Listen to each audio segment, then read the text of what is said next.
You are listening to All of It. I'm Allison Stewart. I'm so glad that you're here. Sometimes last-minute plans are the best plans, so you might be thrilled to learn that our February Get Lit with All of It book club event is happening tonight at 6 p.m. in the WNYC Green Space. Remember that snowstorm?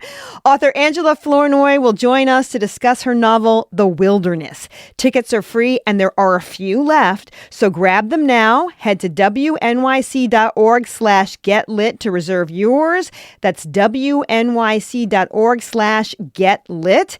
That's happening in about 5 hours from right now. Now, if you want a little more lead time, you can start on this month's Get Lit Book Club. We are reading A Guardian and a Thief by Megha Mujumdar.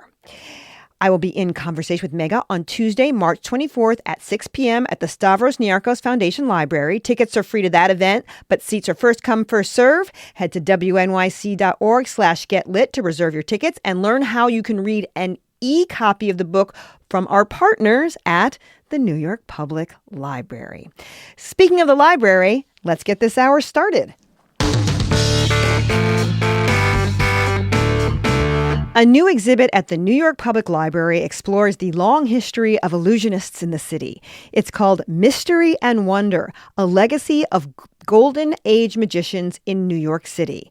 With designs that evoke an early 20th century magic shop, the show reflects on magic as both an entertaining pastime and a serious art form. It features more than 300 rare artifacts and books, some of them never seen before by the public. Among them, the handcuffs and leg shackles used by the legendary Harry Houdini during his famous escape acts.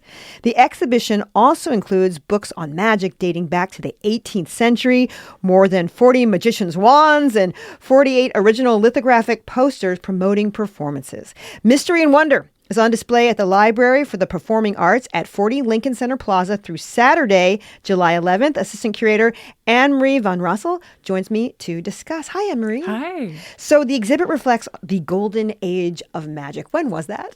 So the Golden Age of Magic is really looking at a time period from just after the Civil War, so the 1870s, right up through the beginning of World War II.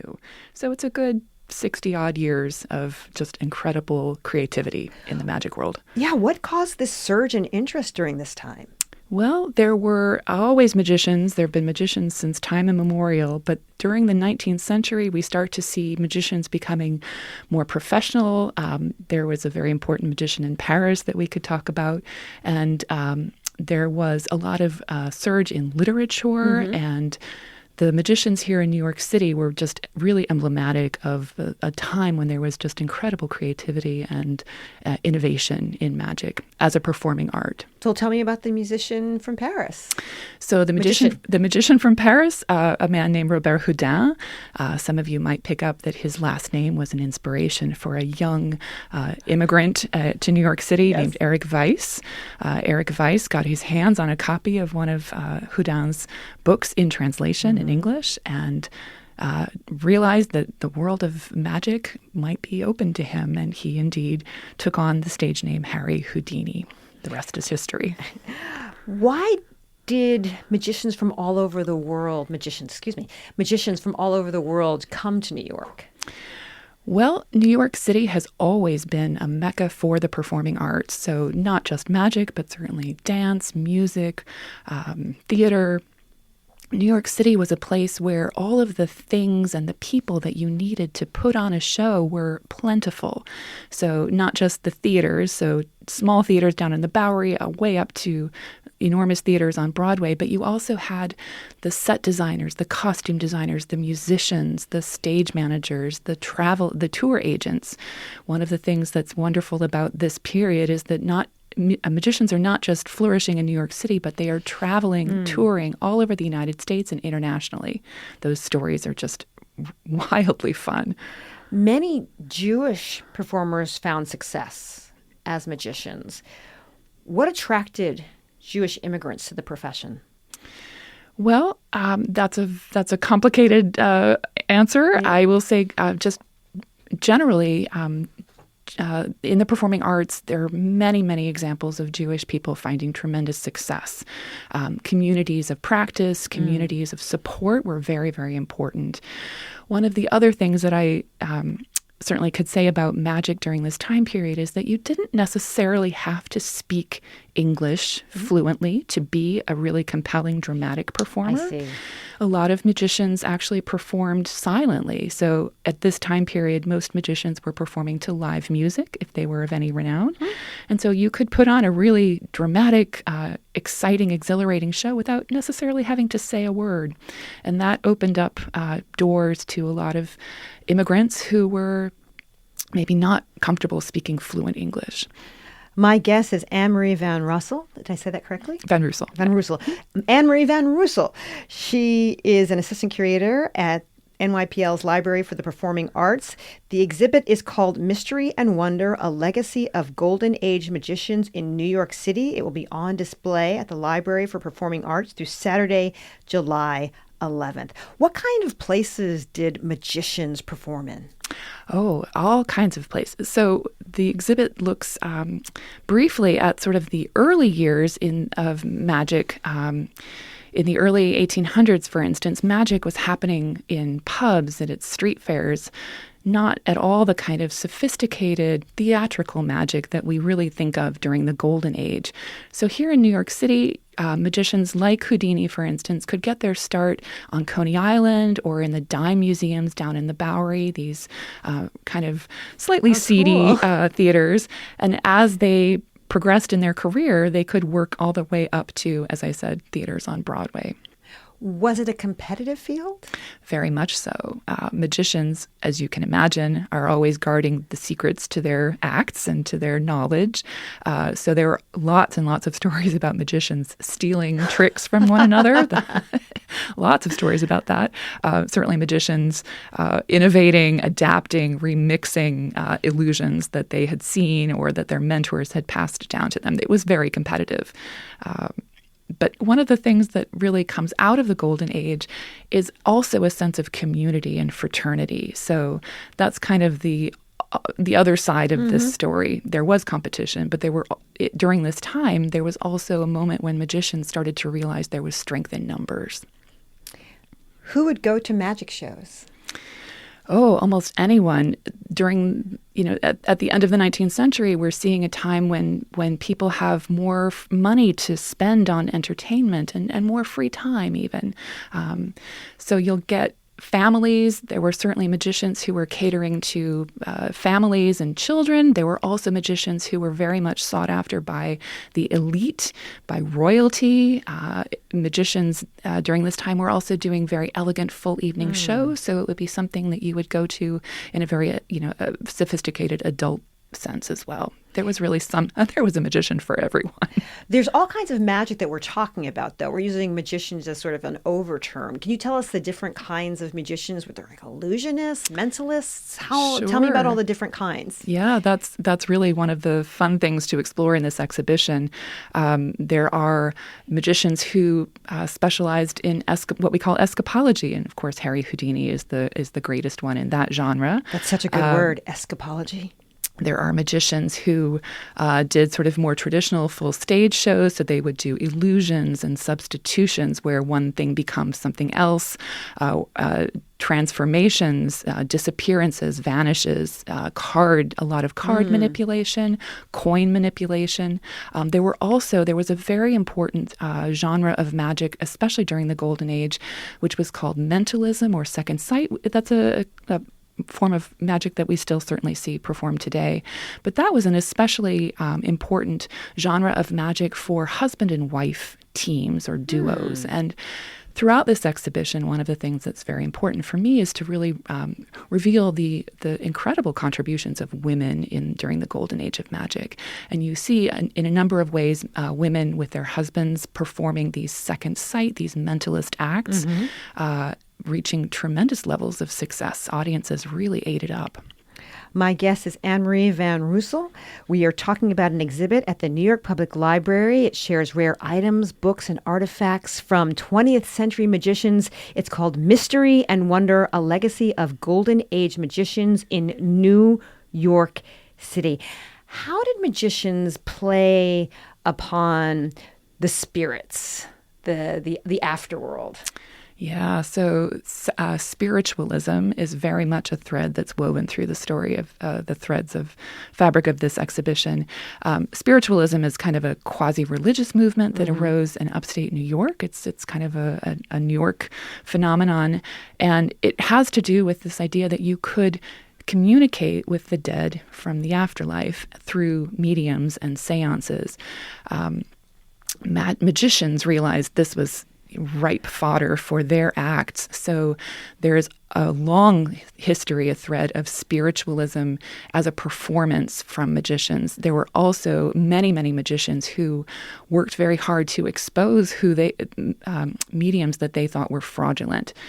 So, for instance, Harry Houdini spent decades sort of exposing, seeking out fraudulent mediums and sharing that the illusions, the manifestations, the tricks that they were producing during their so-called seances were actually human-made. There were no spirits involved, no supernatural forces involved. It's interesting. You gave me a beautiful program from the exhibit, and it shows all of the posters. Could you explain a little bit what the posters were about, what they were for, who made them? Sure. I'm especially proud of the posters in this exhibition. Really cool. They're really gorgeous. We have 48 posters on display. I think it's one of the largest collections of Golden Age magic posters of any public library in the world. These posters were really important. As I said, these magicians were touring a lot, and so they needed to be able to promote themselves. And these posters are primarily visual. There's generally not a lot of text, so you're getting a lot of really rich graphic iconography, this graphic language about magic.